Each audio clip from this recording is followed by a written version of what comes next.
Hello everyone, this is Noor, and I did the rocketnext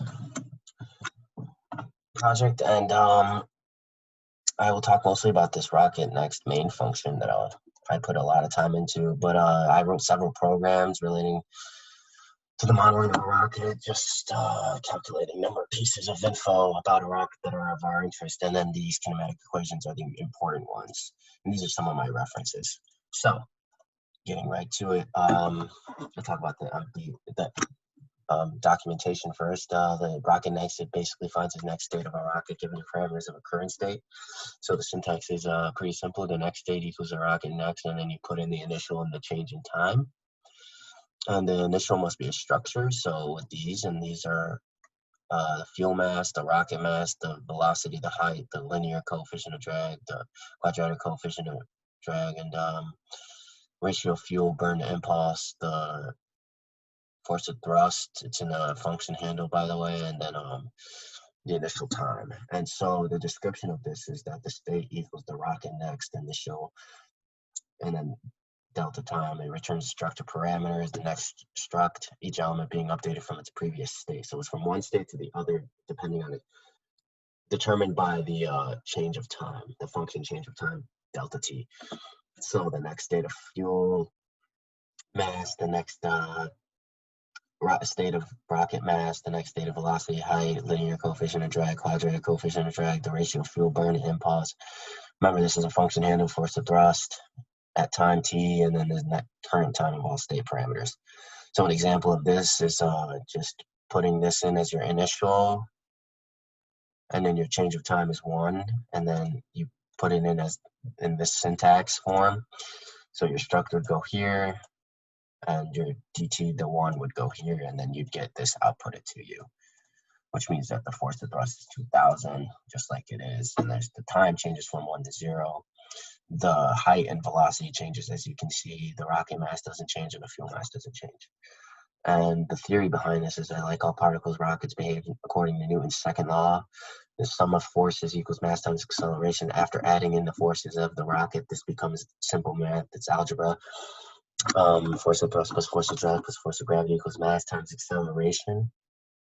If drag takes a linear dependence on velocity, then math is force of drag equals the negative coefficient times velocity. If drag, however, is quadratic, then the math changes a little bit, but just making sure it's in a quadratic equation to solve for that force of drag. And then since gravity depends on the height of the rocket, the math becomes this. It's force of gravity equals gravity times mass of Earth times mass of rocket over the radius of Earth plus height squared. Since the rocket is burning fuel, there must be a ratio of mass lost to thrust, which is calculated. Math of this is delta change in mass equals force of thrust times the ratio of fuel burn to impulse times the change in time. And these are all the calculations to find the next states of velocity, height, force of mass, and time. Okay. So I'll show you guys the rocket next equation. These are my constants. And here's where I put significant time into trouble because I wanted to use a for loop, but I use it in this function to call rocket next, and I'll talk about that soon. I just wanted to say that I use conditional statements instead, and then just called it in a different function as a sub function to make it a lot easier for myself. It could have been done using a for loop. I just wanted to do it more efficiently, so for the user to read it and for me to even understand it. So this is just making sure the fuel mass doesn't go below 0. This is making sure if it's not, then it's this equation where the next equals the initial minus the change. And then this one is the two kinematic equations that I talked about in the README. And then this is making sure the height doesn't go below 0. If it is less than 0, if the height isn't inputted as less than 0, then it's just 0. It's not gonna allow negative numbers. And this is another equation for the next time equals the initial time plus the change of time. Okay. So, and then I call this because I call rocket next right here in my trajectory function, because this goes from one point to the other, from the initial to the next state, from one point to another point. It doesn't give you everything in between. And the rocket trajectory gives you everything in between. And as you'll see in this animated one, I use rocket trajectory right here.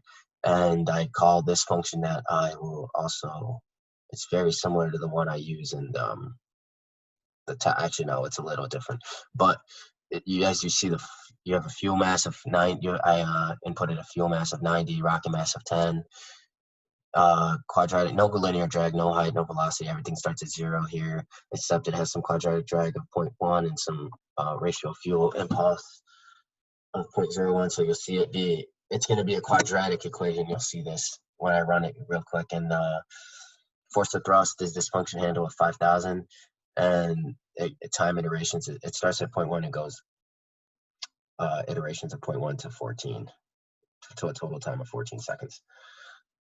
So you'll see here it goes to its maximum height around 7 seconds, and it's around 130 meters as the max height, and then it falls back down and lands around, and then around like 12 seconds, a little less than 12 seconds, and then stays there and doesn't move because it's fused up everything.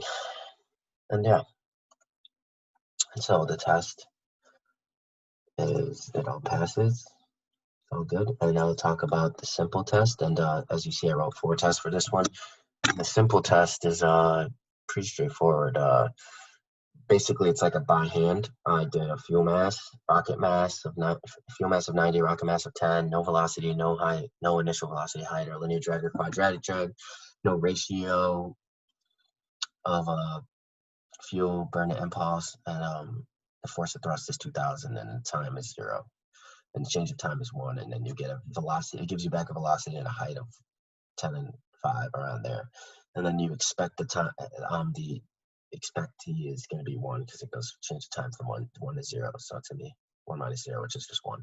And then this is calling the actual is just calling the function with these set inputs, and then the condition is just making sure is equal works in this case since it's going to be the same. And then I have a tolerance here, and then also other conditions, and then asserting it, because in all of this here is just making sure, with the amount of decimal points, you can go on, and then I don't want to confuse the computer, so I had it to a certain point, and just so 5 decimals I think is good enough, so then it doesn't run into any error. And yeah, that's basically it. Thanks for watching.